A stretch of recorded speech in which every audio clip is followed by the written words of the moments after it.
రండి, బాగున్నవారు బాగున్నట్టుగానే ఉండాలి. Praise lord. బలి దేనికి స్తోత్రం కలుగునుగాక. హల్లెలూయా.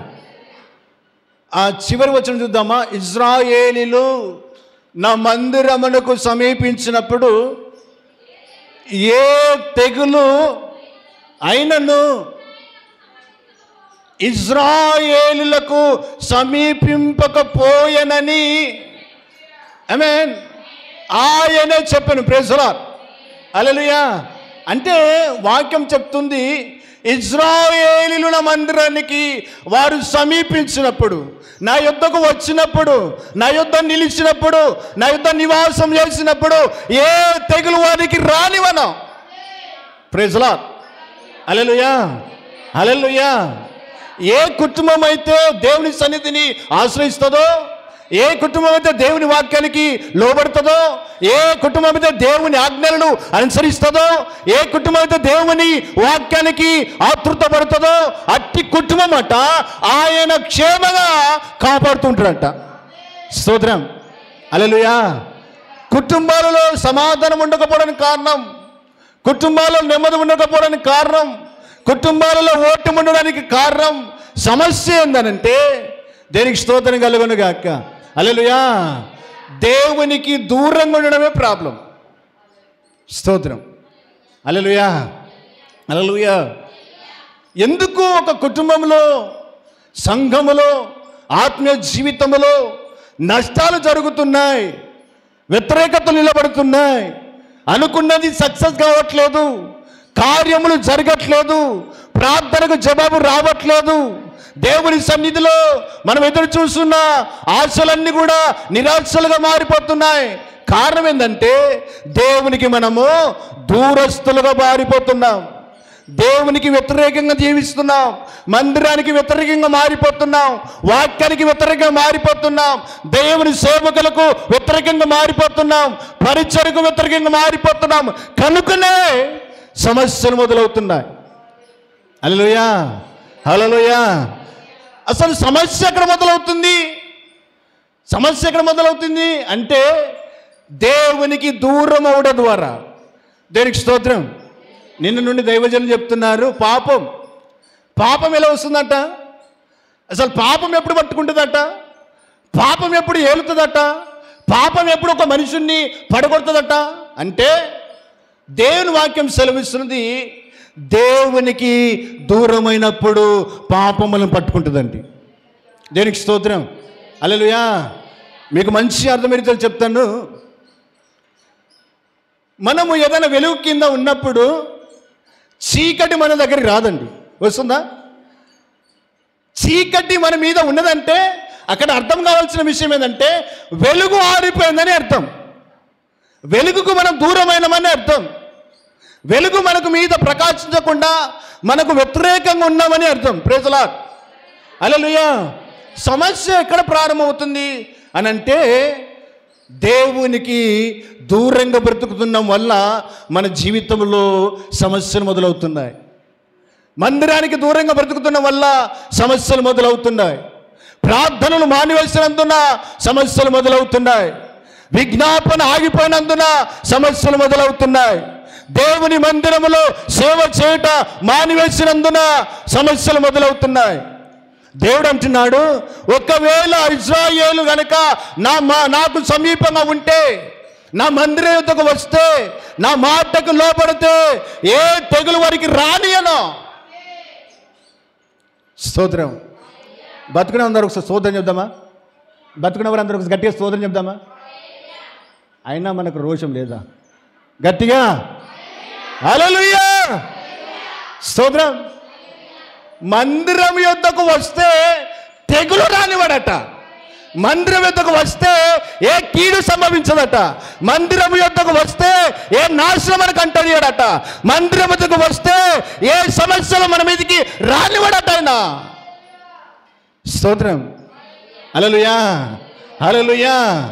దేవుడు అంటున్నాడు, నాకు సమీపంగా ఉన్న ఇశ్రాయేలును బట్టి, నాకు సమీపంగా ఉన్న ప్రజలను బట్టి, నాకు సమీపంగా ఉన్న సంఘమును బట్టి, నాకు సమీపంగా ఉన్న యాజకులను బట్టి ఏ తెగులు వారికి నేను రానివ్వను.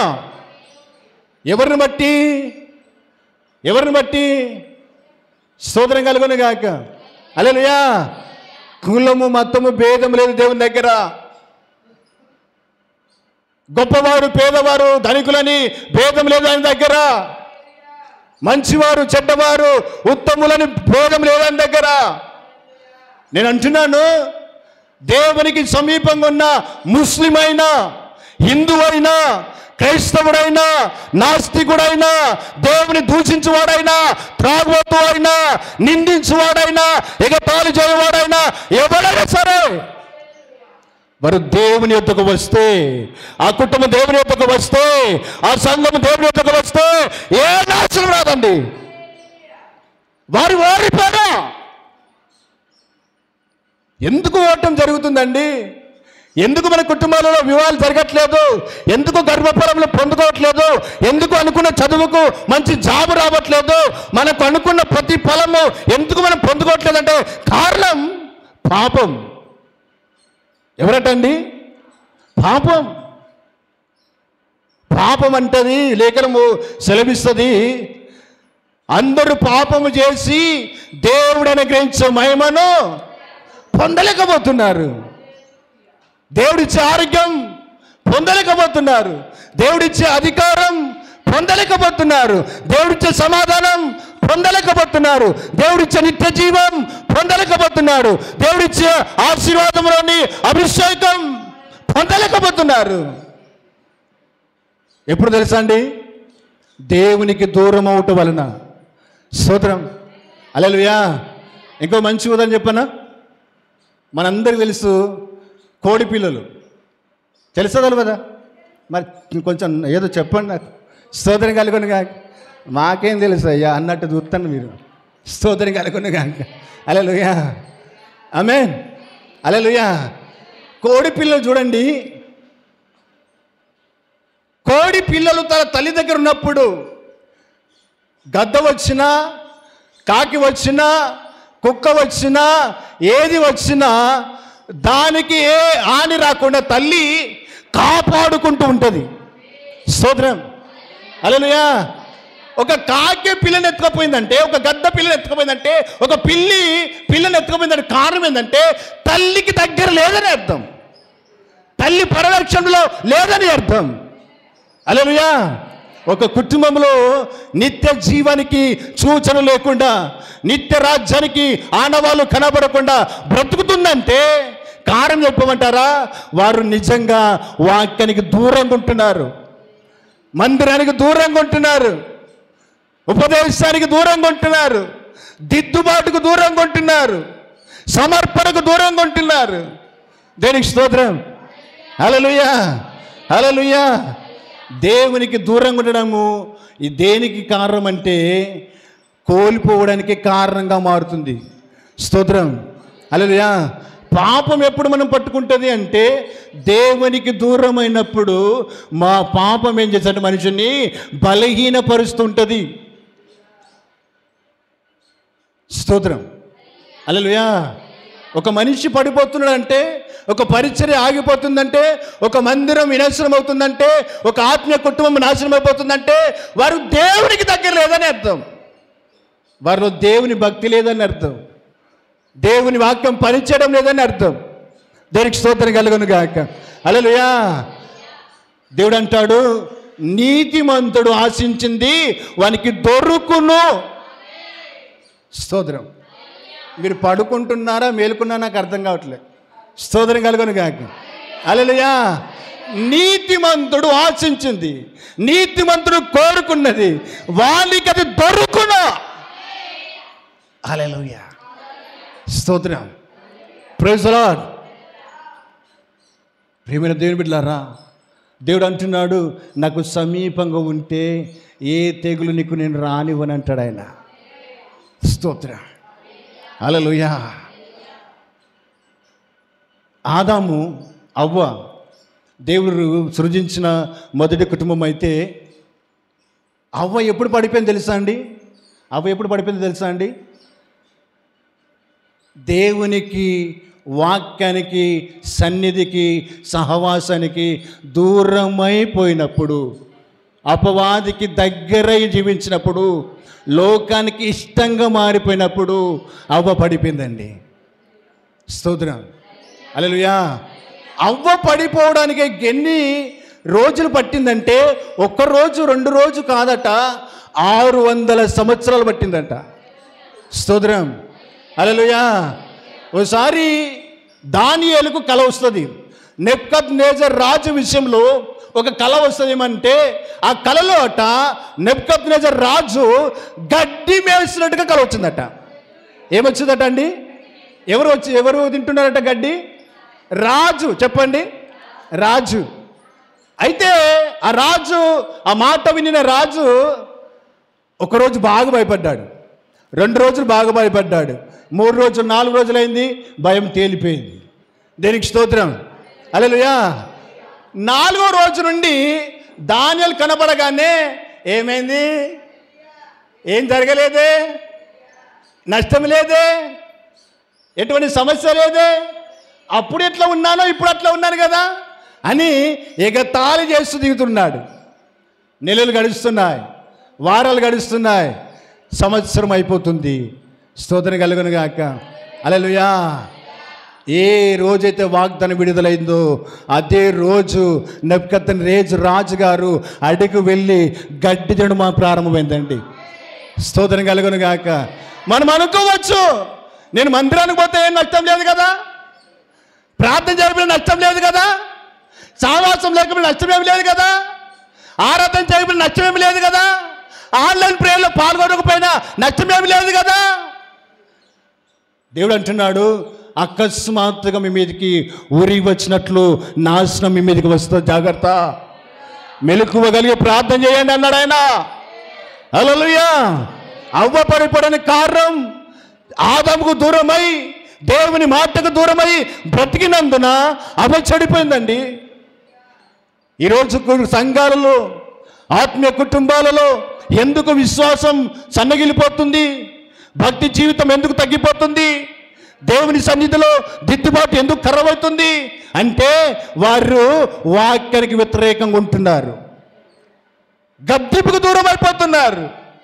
హల్లెలూయా, హల్లెలూయా. మనము కూడా ఏం చేయాలంటే, దేవుని వాక్యం సెలవిస్తుంది, మనల్ని మనం దేవునికి సమీపంగా ఉండాలి. హల్లెలూయా, హల్లెలూయా. దేవునికి సమీపంగా ఉన్నంత వరకు మనకి ఎటువంటి నష్టం రాదండి. వచ్చిందా అవ్వకి? దేవునితో ఉన్నంత వరకు వచ్చిందండి. ఎప్పుడైతే ఆదమును వదిలిపెట్టి, దేవుని సన్నిధి వదిలిపెట్టి దూరం అయిపోయి అపవాదితో మాట్లాడడం ప్రారంభమైందట. అపవాది అడుగుతుంది, అవ్వ నువ్వెంత చక్కగా ఉన్నావు తెలుసా, నీకెన్ని నగలు ఉన్నాయో తెలుసా, నీకు ఎంత మంచి కారు ఉన్నాయో తెలుసా, నీకు ఎంత మంచి ఇల్లునో తెలుసా, నీకు ఎన్ని పొలాలు ఉన్నాయో నీకు తెలుసా, నీ పొలం ఎన్ని కోట్లు వస్తుందో నీకు తెలుసా? అవునా, అవునా. మరి మందిరానికి పోకున్నా ఏం లేదు, డబ్బు ఉన్నది కదా నీకు, ఆశ ఉన్నది కదా నీకు, అందం ఉన్నది కదా నీకు, నువ్వు పోకపోయినా ఏం లేదు, నష్టం జరగదు అంటుంటే ఆ సొల్లు ఇనుకుంటా ఈమె సొల్లు కడుతుంది, ఆ సొల్లు ఇనుకుంటా ఈమె సొల్లు కడుతుంది. స్తోత్రం, హల్లెలూయా. ఈరోజు భక్తులందరూ కూడా అట్లనే ఉన్నారు. స్తోత్రం. దేవుని మాటలమో సూచించట్లేదు, రుచించట్లేదు. ఏమని లోకం ఏందో చెప్పింది అనుకో, ఎంత మంచి ఉన్నదో, ఎంత శ్రేష్టమైనదో. దేవుడు అంటాడు, నా వాక్యమును రుచి చూచి తెలుసుకోండి. మీకు టేస్ట్ తెలిస్తే వదిలిపెట్టారు వాక్యాన్ని. దేనికి స్తోత్రం, హల్లెలూయా. ఈ దైవజన ప్రాంతం ఏం తెలుసా అండి? ఒరిస్సా. చెప్పండి, ఒరిస్సాలో ఏం జరిగిందో మీకు తెలుసా? గుర్తుందా? అసలు ఏం జరిగిందండి? ఒక సేవకుని తన కుటుంబాన్ని కారులో పెట్టి తాళం వేసి పెట్రోల్ పోసి తగబెట్టారండి. ఒరిస్సా ప్రాంతం దేవునికి భయంకరంగా జీవించిన ప్రాంతం, దేవుడంటే భక్తి లేని ప్రాంతం, దేవుడంటే కోపగించుకునే ప్రాంతం. దేనికి స్తోత్రం. ఒక దైవజనుని విత్తనం అక్కడ పడ్డది, అనేక మంది దైవజనులు కదులుతూ వచ్చినారు ఇక్కడ. హల్లెలూయా, హల్లెలూయా. వారందరూ వినాశనం పోతుంటే ఒక దైవజని విత్తనం ద్వారా వారు దేవునికి సమీపంగా ఉన్నారు, వాక్యానికి దగ్గర ఉన్నారు కనుక అక్కడ దేవుడి దేనులు లేపట్టుకొని సువార్త అందించడానికి బయలుదేరారు. దేనికి స్తోత్రం. ప్రేమక్క నాకు ఫోన్ చేసి చెప్పింది, అయ్యా వారు రైల్వే స్టేషన్లో పండుకుంటున్నారట, అయ్యా పోలీసులు వాళ్ళని కొంచెం ఇబ్బంది పెట్టారట అని అంటే నాకు బాధేసిందండి. నేను అనుకున్నాను, ఇంత పెద్ద మందిరం ఉన్నది, అంత పెద్ద ఇల్లు ఉన్నది, సేవకుల కష్టమా? దేవుని వాక్యం తెలుసా అండి, నా పేరిట వచ్చు అని చేర్చుకున్నవాడు నన్ను చేర్చుకొనును అని వాక్యం ఉన్నది. సేవకులకు మనం ఆశ్రమిస్తే మనము దేవునికి ఇచ్చిన వారమంట.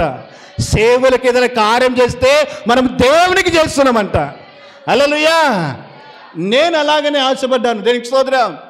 వీరు ఎలాగైతే బైబిల్ కాలేజీని బయలుదేరారో నేను కూడా వరంగల్లో ఉన్నప్పుడు అండి, ఎవరైనా సేవకులు పిలుస్తారేమో వాక్యం చెప్పడానికి, నన్ను ఇన్వైట్ చేస్తారేమో అని ఎదురు చూసిన రోజులున్నాయి. రాత్రి కాలం ఒంటరిగా నడిచి వెళ్ళి సువార్త అందించిన రోజులున్నాయి. ఏడుస్తూ తిరిగి వస్తూ అయ్యా నన్ను వాడుకో అయ్యా అని ఏడ్చిన దినాలలో ఉన్నాయి. నేను దేవునికి సమీపంగా వచ్చిన తర్వాత దేవుడు నన్ను ఈ ప్రాంతం నడిపించాడండి. హల్లెలూయా, హల్లెలూయా. నిజముగా ఆయనను ఆశ్రయించు వారికి ఏ మేలు కొదువై ఉండనివాడైనా. Praise the lord. Hallelujah, hallelujah. కనుక నా ప్రియమైన దేవుని బిడ్డలారా, దేవుడు మనకు కలిగించిన ఆ జీవితాన్ని, ఆ కుటుంబాన్ని దేవునికి సమీపంగా మనము కట్టుతూ ఉండాలి. Praise the lord. హల్లెలూయా. ఒకసారి చూద్దామా, ప్రసంగి గ్రంథం 5వ అధ్యాయం 7వ వచనం. ప్రసంగి గ్రంథం 5వ అధ్యాయం 7వ వచనం.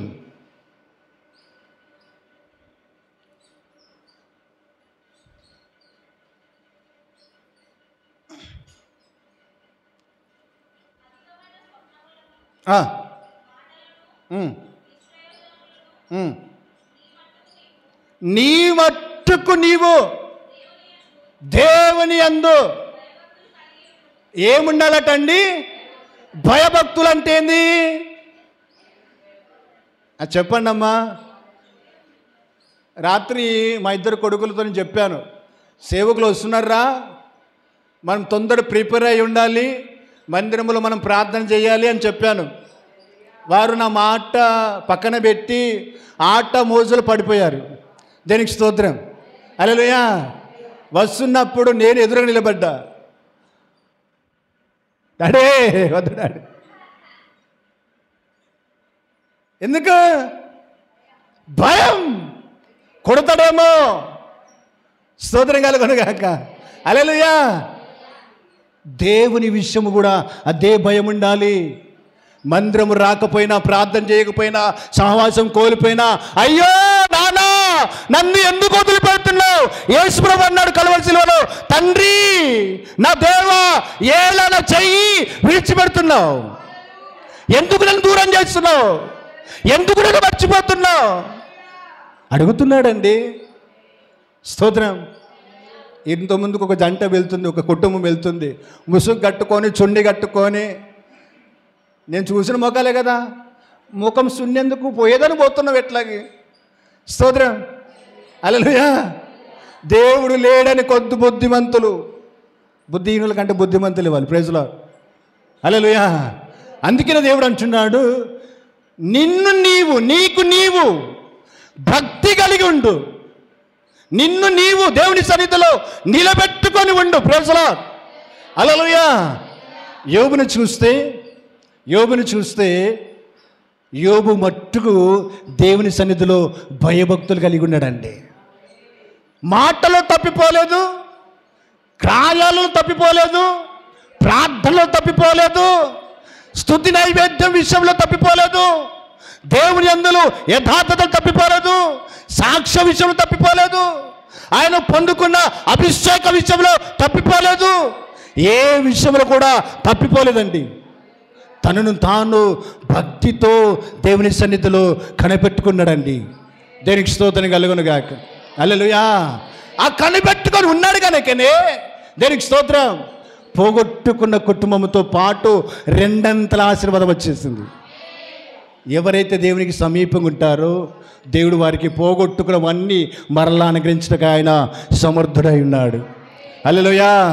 నీ మట్టుకు నీవు ఒకరితో వద్దు. నీకు వారు పోవట్లే కదా, వారు వెళ్ళట్లే కదా, వాళ్ళు ఆన్లైన్లో రావట్లే కదా, వాళ్ళ కోసం నీకెందుకు, వాళ్ళ కోసం నీకెందుకండి? మన మట్టుకు మనం ఏం దేవుని సన్నిధిలో ప్రార్థన చేస్తూ మొదలు పెట్టాలి. దేనికి స్తోత్రం. హల్లెలూయా. ఇద్దరు బయలుదేరారు, కుటుంబం అంతా బయలుదేరింది. భార్య, భర్త, ఇద్దరు బిడ్డలు. సొదొమ పట్టణం నుండి 4 బయలుదేరితే 3 మాత్రమే దాటి వెళ్ళారు, 1 మాత్రం ఆగిపోయారు.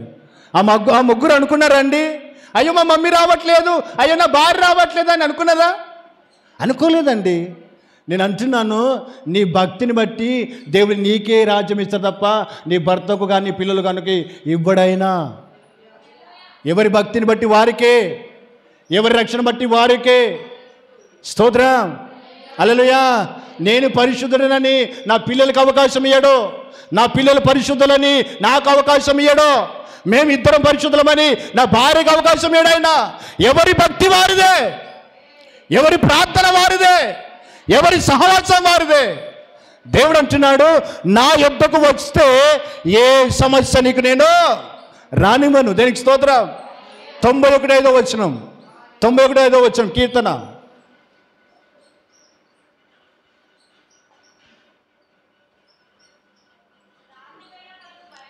రాత్రి వేళ కలుగు భయమకైనను, పగటి వేళ ఎగురు బాణముకైనను, చీకటిలో సంచరించు తెగులుకైనను, మధ్యాహ్నమందు పాడు చేయు రోగముకైనను నీవు భయపడకుందువు.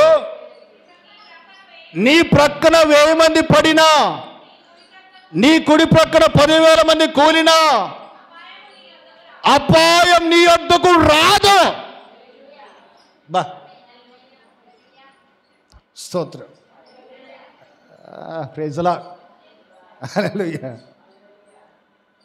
వింటున్నారా? అపాయం నీ యొద్దకు రాదు. ఆమేన్ అనండి అమ్మా. స్తోత్రం. హల్లెలూయా. ఆమేన్ అంటున్న వారిని దేవుడు కాపాడును గాక, ఆశీర్వాదం వారి జీవితం నిలబెట్టును గాక, వారి కుటుంబంలో ఆయన స్థిరపరచబడును గాక. ఆమేన్, ఆమేన్. అపాయం నీ యొద్దకు రాదు. ఎందుకంటే నేను నీతో ఉన్నాను గనక, నా సన్నిధి నీతో ఉన్నది గనక, నా మహిమ నీలో ఉన్నది గనక, నా అభిషేకం నీలో ఉన్నది గనక. ఓ రబా కనత రబా. ఆమేన్, ఆమేన్, ఆమేన్, ఆమేన్. స్తోత్రం, స్తోత్రం, స్తోత్రం. రానివను నేను. చూడుమున అరచేతులలో నిన్ను చెక్కియున్నాను. ఆమేన్. నేను అంటున్నాను, ఆయన కప్పి ఉన్నాడు. అబ్బా ప్రైజ్ ది లార్డ్. హల్లెలూయా. వాక్యము చేత, సన్నిధి చేత ఆయన కప్పి ఉన్నాడు. అపవాది యొద్దకు వెళ్ళకుండా, అపవాదిని యొద్దకు రాకుండా ఒక మహిమగల కోట కంచె వేస్తున్నాడు ఆయన. స్తోత్రం. హల్లెలూయా. చదివిండి రండి. అది 91 అయిపోయిందారా?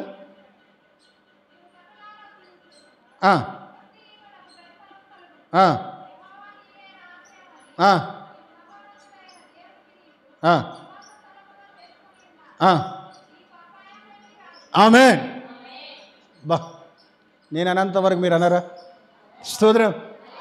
అపాయం ఏమి రాదు. స్తోత్రం. హల్లెలూయా. నేను పోయిన వారని చెప్పా, బర్రెలు నష్టపోయినావు కావచ్చు, మనం నష్టపోలే. స్తోత్రం. హల్లెలూయా. మనం చల్లగుంటే, మన కాలు చేతులు చల్లగుంటే ఒక మందే దేవుడు మనకు అనుగ్రహిస్తాడు. నమ్మిన వారు గట్టిగా హల్లెలూయా, హల్లెలూయా. నాకు బలహీనము, నేను చేతగాని వాడిని, నేను ఇప్పుడేం పని చేస్తా నువ్వు అనుకోవచ్చు. దేవుడు అంటాడు, ఆయన యవ్వన బలము చేత నింపుతాడు, ఆయన యవ్వన శక్తితో నింపుతాడు. ఆయన నీవు చేయలేని, మునుపు చేయని కార్యములు ఇప్పుడు చేయ సమృద్ధి నీకు ఇస్తాడు ఆయన. ఆమేన్. హల్లెలూయా, హల్లెలూయా. ఏ అపాయం నీ మీదికి రానివ్వడైనా. దేనికి స్తోత్రం కలుగును గాక. హల్లెలూయా. ఒకసారి ఒక 2 మాటలు చెప్పి, ఒకసారి టైం చూడాను, ఒక 2 మాటలు చెప్పి నేను ముందుకు వెళ్తాను. 11:31. ఓకే, స్తోత్రం. ఇంకొంచెం టైం ఉంది. ప్రేజ్లో స్తోత్రం కలుగును గాక. హల్లెలూయా. నీకు టైం ఉంది, మాకు టైం ఉండద్దా? ఎన్ని అపాయింట్మెంట్లు ఉన్నాయో మాకు తెలుసా? స్తోత్రం. లేక లేక ఆషాఢం మాసం వచ్చేసింది. ఏమే బజారు, ఈ బజార్ ఆ బజార్ అంతా బాధే కదా. స్తోత్రం. హల్లెలూయా. నీ సన్నిధిలో ఒక్క దినం గడుపుట. చెప్పండి, ఒక్క దినం గడుపుట. చెప్పండి అమ్మ కొంచెం తెలుగులో. ఒక్క దినం అంటే, ఒక్క దినం అంటే, అరే ఒక రోజు అంటే ఎన్ని గంటలు కదా? మరి ఎన్ని గంటలు ఉంటున్నారు మీరు? ఒక్క 10 నిమిషాలు లేట్ అయితే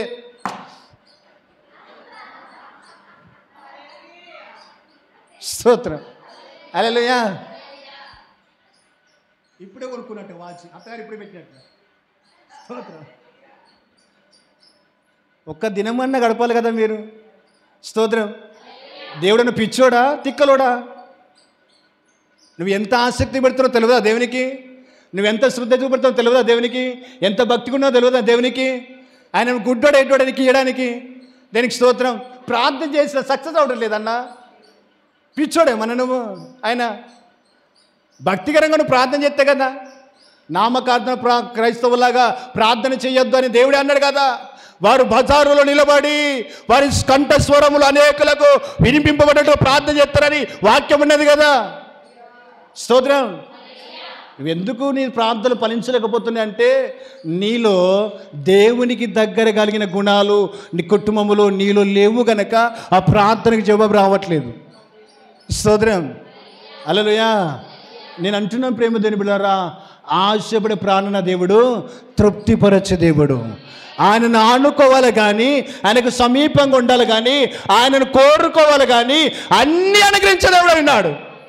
స్తోత్రం. ఏది కొదువ లేకుండా ఆయన సమృద్ధిగా నీకు అనుగ్రహించునుగాక. హల్లెలూయా. నినివే పట్టణము దేవునికి వ్యతిరేకంగా బ్రతికిన పట్టణం. నినివే పట్టణము దేవునికి వ్యతిరేకంగా పట్టణం. అక్కడ ఆ నినివే పట్టణానికి యోనా అనే ప్రవక్తను పంపాడు. పంపించి ఏమని ప్రకటన చేయించాడంటే, రానున్న 40 దినాలలో ఈ ఊరు అగ్ని గంధకముల చేత కాలిపోబోతుంది. స్తోత్రం. హల్లెలూయా. అని యోనా గారు ఒక 3 రోజులు ప్రకటన చేశారు. ప్రకటన చేసి ఆ ఊరు సమీపంగా ఉన్న ఒక చెరువు దగ్గర ఒక గుడిసె వేసుకొని ఇక పట్టణం వైపు చూస్తున్నాడు. ఆకాశం వైపు చూడడం, పట్టణం వైపు చూడడం, ఆకాశం వైపు చూడడం, పట్టణం వైపు చూడడం. Praise the lord. హల్లెలూయా. 39 రోజులు అయిపోయింది, 40 రోజులు అయిపోయింది, 41, 42, 43, 44, 45 రోజు అడుగుతున్నాడు, అయ్యా న్యాయమా ఇది? న్యాయమా? నిద్ర లేదు, సుఖం కరెక్ట్ నిద్ర లేదు, తిండి లేదు. నీ మాటకు లోబడి నేను వస్తే అగ్ని కురిపిస్తాను. ఏది అగ్ని? అప్పుడు యోనాతో అంటున్నాడు, అయ్యా యోనా, సొర చెట్టు విషయంలో బాధపడుతున్నావు కదా, నా విషయం నా ప్రజల విషయంలో నాకు బాధ లేదా? ఒకప్పుడు నాకు దూరంగా ఉన్నారు, మంచి కరెక్టే. నా వాక్యానికి వ్యతిరేకంగా ఉన్నారు, కరెక్టే. ప్రార్థనకు దూరంగా ఉన్నారు, కరెక్టే. సావాసం దూరం ఉన్నారు, కరెక్టే. కానీ ఇప్పుడు సమీపంగా ఉన్నారయ్యా. వారి జీవితం మార్చుకున్నారు, వారు దిద్దుకున్నారయ్యా. అందుకనే దీని నీడలా నిన్న బహుకృపను చూపించువాడై ఉన్నాను. హల్లెలూయా, హల్లెలూయా. పశువులు, పిల్లలు, పెద్దలు, రాజులు, అధికారులు అందరూ కలిసి దేవుని పాదాలు పట్టుకున్నారు కనుకనే దేవుడు వారిని రక్షించున్నాడు. స్తోత్రం కలుగును గాక. హల్లెలూయా, హల్లెలూయా. మన జీవితంలో ఎప్పుడు నష్టం జరుగుతుందట? దేవునికి దూరంగా ఉన్నప్పుడు. మన ప్రార్థనకు జవాబు ఎప్పుడు రాదంటే దేవునికి దూరంగా ఉన్నప్పుడు. మనకు పిల్లలు ఆశీర్వాదం పొందట్లేదంటే మనం దేవునికి దూరంగా ఉన్నామని అర్థం. చదివిన చదువుకు మంచి జాబ్ రావట్లేదంటే దూరంగా ఉన్నామని అర్థం. మనం ఆశించిన ఆశ సేవ జరగట్లేదంటే దేవునికి దూరంగా ఉన్నామని అర్థం. హల్లెలూయా. నువ్వు ఎవరికి దూరంగా ఉండాలి? లోకానికి దూరంగా ఉండాలి, లోక ఆచారాలకు దూరంగా ఉండాలి, లోక స్నేహానికి దూరంగా ఉండాలి, లోక పద్ధతులకు దూరంగా ఉండాలి. లోకానికి వైరంగా నీ జీవితం మార్చుకోవాలి. ఎందుకంటే లోక స్నేహం అంటే దేవునితో వైర్యము అని వాక్యం రాబడ్డది. దేవునికి స్తోత్రం. హల్లెలూయా. నీవు దేవునితో నీ బంధాన్ని పెనవేసుకోవాలి. స్తోత్రం. హల్లెలూయా. ఆయన చెప్తున్న రీతిగా ఆయన జీవితంలో మనం ఎప్పుడైతే మనం సమీపిస్తామో దేవుడు మనల్ని ఆశీర్వించేవాడు ఆయన. Praise the lord. ఒక మాట, ఇజ్రాయెల్ ప్రజలందరూ కూడా ఐగుప్తు నుండి బయలుదేరిన తర్వాత అరణ్య ప్రాంతానికి వచ్చిన తర్వాత వారిని ఒక విషసర్పము కాటి వేస్తుంది. ఏం చేసిందట అండి? కాటి వేసింది. కాటి వేసి అనేకులు చచ్చిపోతున్నారు. చనిపోతుంటే మోసే దేవుని యొద్దకు వెళ్ళి ఆయన సమీపించి ప్రార్థన చేస్తున్నాడు. అయ్యా, నీ ప్రజలు విడిపించిన ప్రజలు ఈ సర్పకాటుకు బలైపోతున్నారు, వారిని బ్రతికించండి. నీవే పరమ వైద్యుడు కదా, స్వస్థపరిచే యెహోవా కదా, అయ్యా నువ్వు బ్రతికించాయని ఆయన ప్రార్థన చేస్తున్నాడు. విశ్వాసయుతమైన ప్రార్థన, చెప్పండి, విశ్వాసయుతమైన ప్రార్థన ఒక రోగిని స్వస్థపరచును. హల్లెలూయా. అప్పుడు దేవుడు వెంటనే జవాబిచ్చి ఒక ఇత్తడి సర్పము ఈ ఎదుట నిలబెట్టున్నాడు ఆయన. హల్లెలూయా. ఎవరైతే దాన్ని నిదానించి చూస్తారో, దానికి దగ్గరగా వచ్చి బ్రతుకుతారో వారు విశ్వసర్పముని విడిపించబడి వాళ్ళు బ్రతుకుతారన్నాడు ఆయన. దేవునికి స్తోత్రం. వారి ఆశలన్నీ కూడా, వారి చూపులన్నీ కూడా ఆ సర్పం వైపు ఎత్తబడ్డాయండి. హల్లెలూయా. ఈరోజు కలువరిశిల వైపు నీ ఆశ చూపులన్నీ ఎత్తబడితే ఆయనని నిత్యంగా దీవిస్తాడు. పట్టజాలనంత విస్తారమైన ఆశీర్వాదములు నీ కుటుంబంలో దేవుడు అనుగ్రహిస్తాడు. హల్లెలూయా. హల్లెలూయా. యాకోబు వచ్చినప్పుడు ఒంటరిగా వచ్చాడు. వెళ్ళేటప్పుడు ఎట్లా వెళ్ళినట్టండి? దాసిరాన్లు, గొప్ప మందలు, జనము, సమృద్ధైన ఆస్తి, బంగారము అన్ని పట్టుకొని పోతున్నాడు. Praise the lord. హల్లెలూయా. ఇప్పటి వరకు నీకు రూపాయి లేదు కావచ్చు ఇంట్లో. దేవుని నమ్ముకొని ఆశ్రయిస్తే నీకున్న డబ్బులు, స్తోత్రం, రెట్టింపై మారుతూ ఉంటాయి. హల్లెలూయా. ఆశీర్వదింపబడిన కుటుంబంగా నా దేవుడిని ఆశీర్వదిస్తుంటాడు. Praise the lord. ఆయన అంటున్నాడు, ఇశ్రాయేలులు నా మందిరము సమీపించినప్పుడు వారు ఏ తెగులు వానికి రానియను, ఏ రోగం వారిని కంటనీయను, ఏ శాపం వారి మీద ఉండనీయను. నేనే వరకు కాపురినై వారిని కాపాడుతూ ఉంటాను. యెహోవా ఒక పట్టణమును కాపాడని ఎడలా దానికి కావలిన వారి ప్రయాసము. దేవుడు కాపాడకపోతే మనం ఎన్ని చేసినా వ్యర్థమండి. ఎవరు కాపాడాలి మనల్ని? దేవుడు కాపాడాలి. దేవుడు బలపరచాలి. అట్టి కృప దేవుడు మనందరికీ అనుగ్రహించునుగాక. దేనికి స్తోత్రం. హల్లెలూయా. మంచిది ప్రేమ దేవుని బిడ్డలారా. దేవుని ఎందరైతే అంగీకరిస్తున్నారో, ఆయనను ఆశ్రయిస్తున్నారో వారిని మాత్రం నిత్యంగా ఆయన ఆశీర్వదించి దేవుడు అయి ఉన్నాడు. స్తోత్రం. హల్లెలూయా. హల్లెలూయా. నువ్వు మందిరానికి తప్పిపోతున్నావంటే, దేవుని వాక్యానికి వ్యతిరేకంగా మారుతున్నావంటే నీవు పాపములో ఉన్నావని అర్థం. పాపం ఊరికే ఉండదండి. పాపం వలన వచ్చు జీతము మరణం. కాబట్టి నా ప్రియమైన దేవుని బిడ్డలారా, ఇశ్రాయేలీయులు మందసం ఉన్నంత వరకు ఓటమి రాలేదు. దేవులో ఉన్నంత వరకు ఎటువంటి ఓటమి నీకు రానివ్వడు దేవుడు. హల్లెలూయా. యుద్ధం ఆయనది కనుక, చేయవాడు ఆయన కనుక మనమందరం కలిసి విశ్వాసంతో లేచి నిలబడదామా? ఒకసారి లేచి నిలబడదామా? దేవుని సన్నిధిలో